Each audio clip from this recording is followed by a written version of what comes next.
from Synergy Quantum. I'm also pursuing my PhD from the Technological University. I have about 8 years of experience in the software development industries and designing the scalable systems and the cloud computing domain. Today we are going to discuss about the very important topic, which is the mapping the invisible. So I have opted this topic because in cybersecurity field we talk about a lot of things. The hacking stuff and the from the attacker point of view, from the organization's perspective. But we miss one very much important thing, which is the what is running under or behind our code or infrastructure, right? For example, if it is the cloud, if it is the microservices or on-prem servers, or whether it is code or networks or file systems, right? So that's why I have opted for this topic, which is the mapping the invisible cryptographic discovery in the quantum era. So we know that that is for a fact that quantum computers will break our current classical encryptions, for example RSA, or if you are talking about the Decryptography or the ACC if you are using, right? So and a lot of companies do not care about right now because they don't think the quantum computers will come soon, right? So that's why I have opted for this topic. So let me start with the very basic thing, which is the foundation. And our foundation is under threat, right?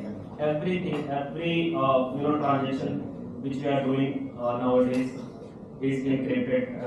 Every message is encrypted, right? Every bank transaction is encrypted, and every secure login depends on the very foundational thing, which is the math problem, right? So our current cryptographic encryptions are based on the mathematical computations, right? And quantum computers can change the equation entirely, right? It does not just make the problems little easier, but it makes it trivial. Right? So there are three things make this especially dangerous. Number one is there is no fixed dead end.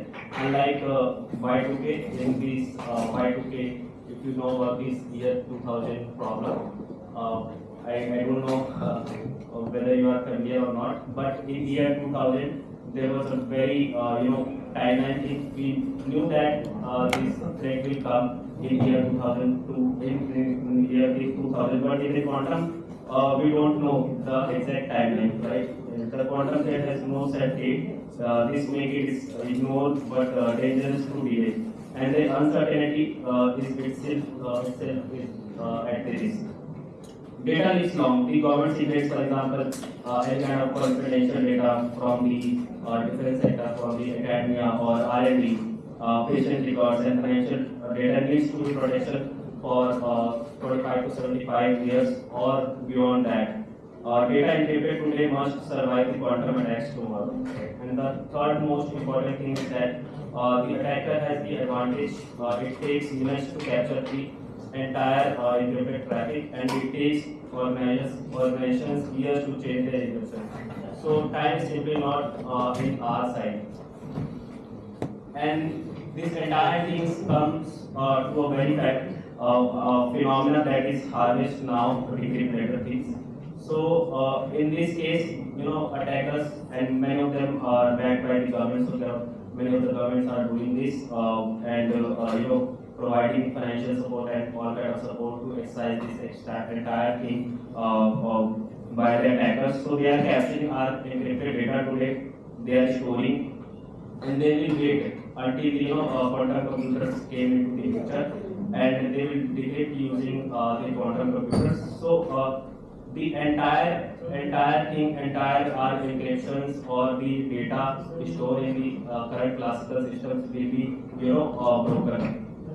And the big question is, do you know what kind of encryptions your organization is using, and where it comes, for example, in the code, in the file systems, or in the containers, or how it is set up. If you can't answer that, you are not just unprepared for the quantum, you are at the risk right now. So there are three things, and the biggest blind spot in the cyber security We spend huge amounts in on the firewall monitoring tools, IDs kind of things, and the security platforms. But ask any large organization, give me a full list of your every encryption, like inventory of your cryptographic encryptions. Most of them would say, yes, we don't know about our current encryption system in our organization, what kind of encryption we are using, right?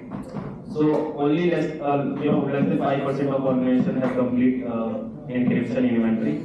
8 to 5 different libraries. So in particular organization, many of organization uses the most of the encryption systems which are from different mechanisms. And now list says that start discovery now regardless of the quantum timeline. So whether it is 5 years, 10 years, or 15 years, you have to start discovering your entire encryption systems right now. And so let's talk about what is cryptographic discovery. So finding, listing, and checking every piece of encryption across your entire organization. For example, algorithms, protocols, applications, and if you are using any cloud or hybrid cloud or third-party kind of solution for hosting, your keys, libraries, and the hardware. Hardware in the sense your HSMs, the hardware security modules, the smart card, the IoT devices, right? And why this discovery is so hard? So it's everywhere, right? Encryptions run across the on-prem solutions, the cloud servers, mobile apps, the edge devices, IoT sensors, and the every microservice. There is no single place to look, right? So encryption is everywhere. Hidden crypto. So developer open hardcode encryption keys, right? We as a developer used to do this from a lot of places, right? Or use the old libraries without anyone in security knowing. So most of the time developers don't know about what is the current status of the libraries, or what kind of libraries they are using, whether it is replicated or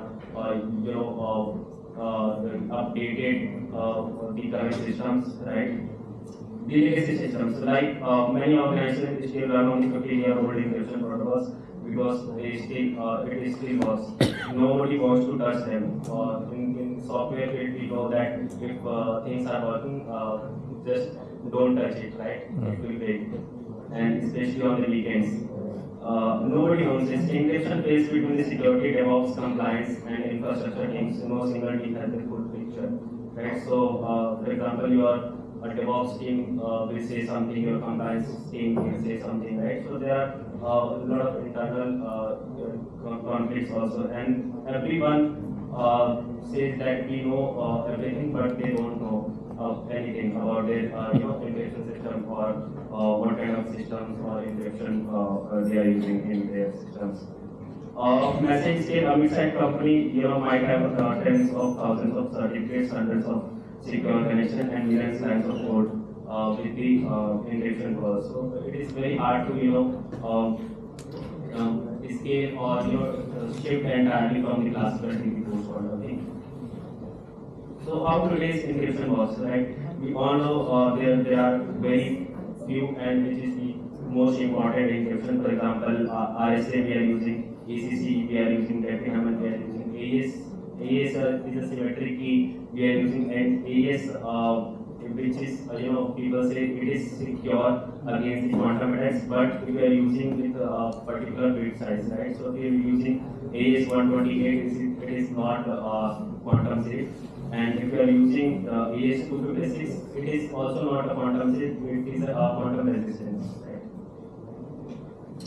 So how quantum computers will break it? So RSA in the classical billions of years to crack. In quantum era, it will take hours to crack. ECC extremely hard for classical, right? And with the solved algorithms, it is very easy to break it.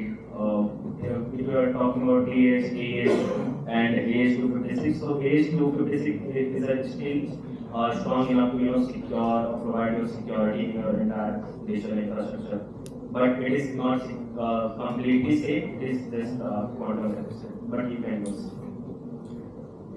when quantum computer will arrive. So today we are in 2025. Aggressively we are going to look at 2032 to 2035, and it is also the year which has suggested us to migrate entire thing from the classical to the post-quantum world. And if we are thinking about the 2040 to 2045, it is a process. And this is the how do you calculate if you have to migrate immediately? So, for example, if your data lifespan plus the migration time is greater than the time until quantum curve, right? So, for example, if your data, let's take an example of health records. If your data lifespan is 50 years and the migration time will take 7 years, right? You need 57 years. So, and quantum computers surely will arrive in 15 years, right? So you are already behind the time. You have to take action immediately and migrate your entire classical system to at least quantum resistant point. So NIST has suggested some of the post quantum standards in August 2024. Number one is MLCAM, which is earlier it was the crystal fiber and crystal dilithium, which is the MLDSA, and another one is SLSDSA. So we can use these kind of things, and these are all lattice-based key encapsulation and digital signatures we can use. If you look at the government and industry actions, so all the governments are taking action. For example, the United States, Europe, India, we have the National Quantum Mission with the 6,000 crores funds, and MITI and every organization, every department is working towards it to secure our current systems against the quantum computer.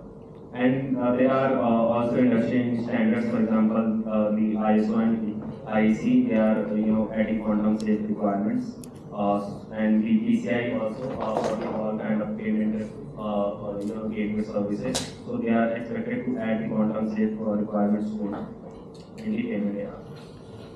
So now how do we calculate? How do we migrate the entire things, and how can we see what kind of algorithms or integration we are using in our current system? So there is this thing which is the QC bomb. Just like the S bomb, for example, the software bill of materials, we have the QC bomb, which is the quantum safe cryptographic bill of materials. In this, we tend to look at the complete inventory of every piece of encryption in our entire digital infrastructure, like S bomb, but it is especially for the cryptographic purposes. So what goes into the QC bomb is the algorithm and certification. We are using RSA, AES, SHA, and all kind of things, and keys and certificates, how keys are created, stored, and rotated, all the certification chains. For example, the validity of the certificates, the certificate authority who has issued that certificate, the protocols and versions. For example, the TLS 1.2, 1.3, 1.2, what kind of TLS you are using, what kind of SSH version you are using, IPsec configurations, libraries and dependencies, all kind of libraries, whether it is in-house or the external third-party libraries, or dependencies if you are using, for example, the OpenSSL, Bouncy Castle, right? Hardware devices, the HSM, the hardware security module, TPMs, the smart card hybrid devices and encryptions, and the cloud and third-party providers. So what kind of encryption they are using, the SaaS dependencies and APIs if they are using. So all kind of things you can look at under the QC bomb. So there are certain levels of the QC bomb. In the level 0 we have the client, so no encryption inventory at all. This is where 80+% of the organizations are today, so they don't know about their encryption. L1 is the some certifications and the TLS settings known, but that's it.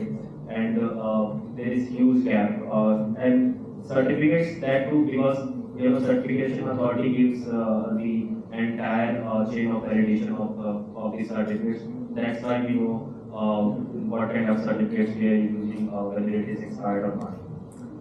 L2 is the organized proper inventory exists, quantum vulnerable versus quantum safe assets are flagged. And the level 3 is the ready to act. For example, inventory is automated, always up to date, and this code are you can see the risk code and the tied to migration plan. So you can act accordingly and migrate to the post-quantum encryptions and the crypto agile. So agility is very very important in the current cryptographic system. So for example, if it drives the automatic policy checks for whatever policy your organization has enabled. So you can use directly to that policy, detect changes in the real time and enable fast algorithms. So if you are using any kind of deprecated algorithm or encryption, it automatically starts to the new encryptions which is safe. So it's just not only challenge change the algorithm. So there are a lot of things if we try to change the algorithm. So bigger keys and signature. For example, these are the technical challenges we are using the 64 bit. So you have to migrate to the for example the 2400 bytes for digital signatures. Protocols need to pull redesign. So for example, the TLS certificates we are using. Performance differentiations at millions connections per second. So if you are in the classical systems, RSA, which is very very fast, and DH, which is very very fast. If we go to the fully migration, it may be gives you some kind of latency issues. And the hybrid mode, old plus new, double the complexity, right? And the hardware limit itself. So for example, the HSM. Maybe it is not supporting the post-quantum encryptions. And at the organizational level, there are certain challenges. For example, the security, infrastructure development, the complete supply chain problem, or at the policy level itself. So how can we plan the roadmap? So there are 5 phases we can plan the migrate. Plan the roadmap to be migrate. For example, the discover. First, you have to discover all kind of encryption that you are using, and the assess. So rank each of the encryption system on the priority basis. So for example, if you are using any encryption which is deprecated, let's suppose MD5, right? MD5 is already deprecated in the classical itself, right? So you have to take action immediately. You don't have to wait for the quantum computer to come and take, right? So you have to check whether you are classically secure or not. So assess on the basis of the ranking, and create a migration roadmap for each system, starting with the highest to the lowest, right? And the migration start with the hybrid mode. For example, the old and new both, and a lot of browsers nowadays are supporting the hybrid encryptions, the classical one and the post-quantum itself. So plan accordingly, migrate and monitor, watch the compliance, detect the differentiations, and ensure nothing is back to the encryptions, right? So these kind of things you can plan. Now coming to the our company, which is the Synergy Quantum. Synergy Quantum is building the world's most trusted sovereign quantum security company. We secure nations, banks, and critical infrastructures at the intersection of AI and the quantum technologies and cybersecurity, where failure is not an option. So we are working with the some of the banks in the UAE. We are working with the Nokia. We are working with the Arun is talking about the OT segment. We are working with the Honeywell and Bosch. So we are securing all kind of infrastructure, right, from the banking to the critical systems itself.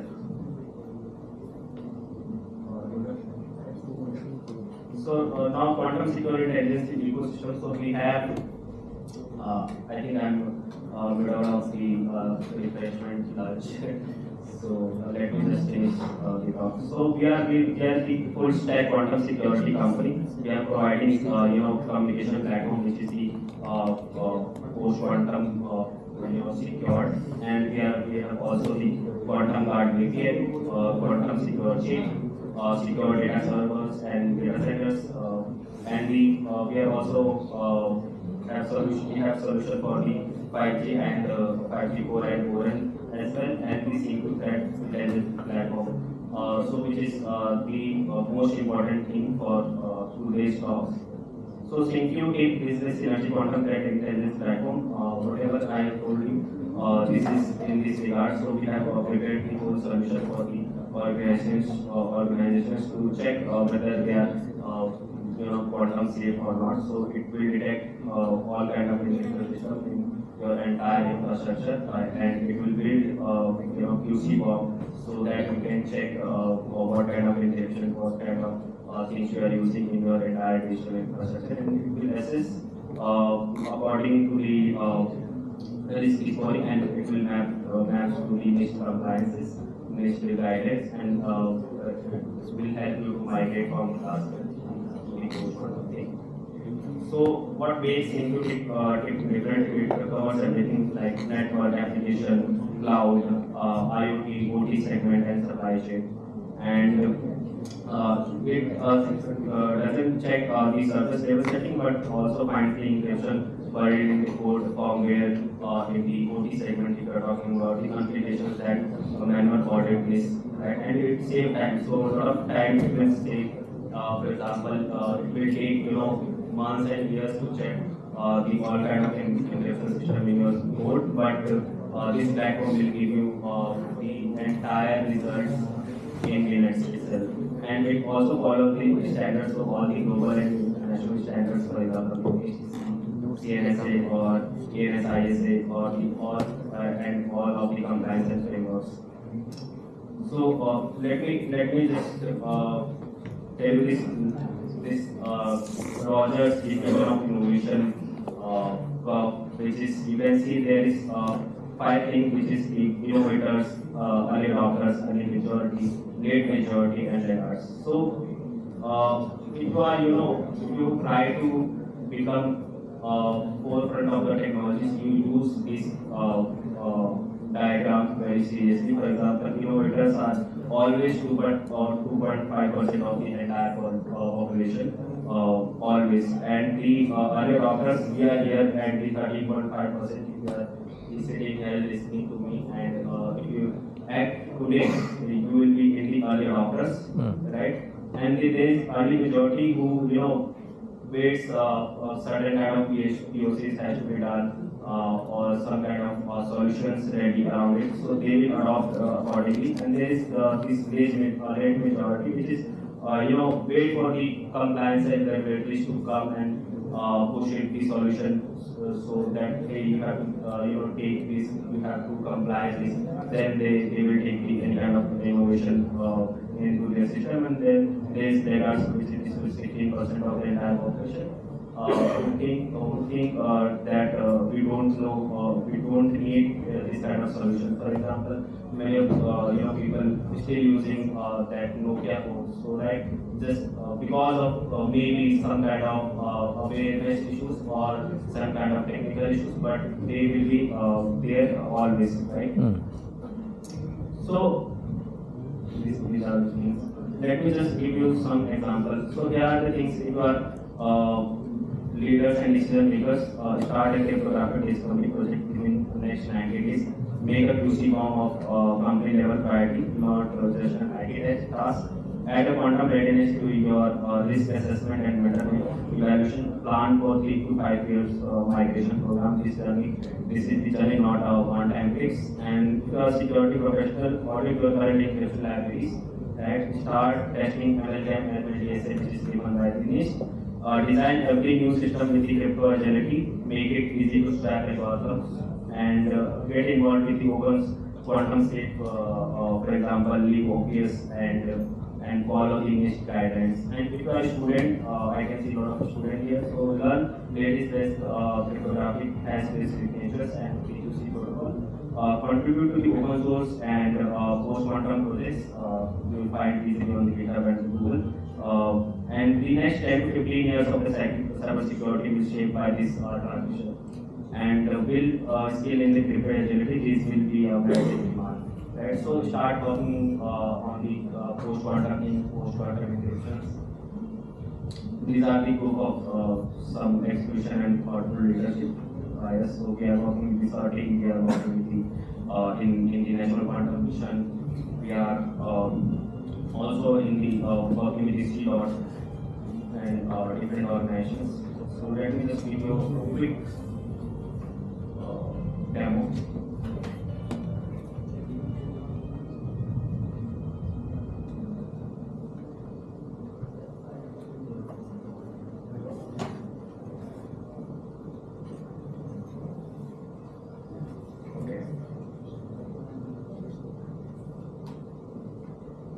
So this is our Synclutic, which is the threat intelligence platform.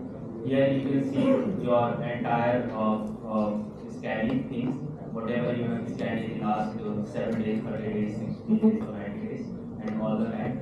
And it will give you the entire security posture of your encryption that you are using in your organization. For example, what kind of data is quantum safe or quantum resistant, quantum vulnerable, and needs to be reviewed. For example, if you are using some kind of encryption and with the low bit rate. And it will also give you the checklist if you are using, for example, DES to migrate from DES to the AES to Infosys, and the full migration roadmap.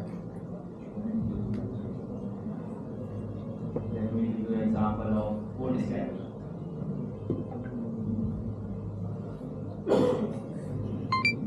So it will show you as per the compliance only how much you are quantum ready and how much you are quantum safe, what kind of algorithms you are using in your entire digital infrastructure. For example, everything DSA you are using, Play you are using, right? RSC you are using, right? And it also validates with the NIST ACV validation results, and it tells you the compliance score as per the NIST, how much you are compliant with these NIST guidelines.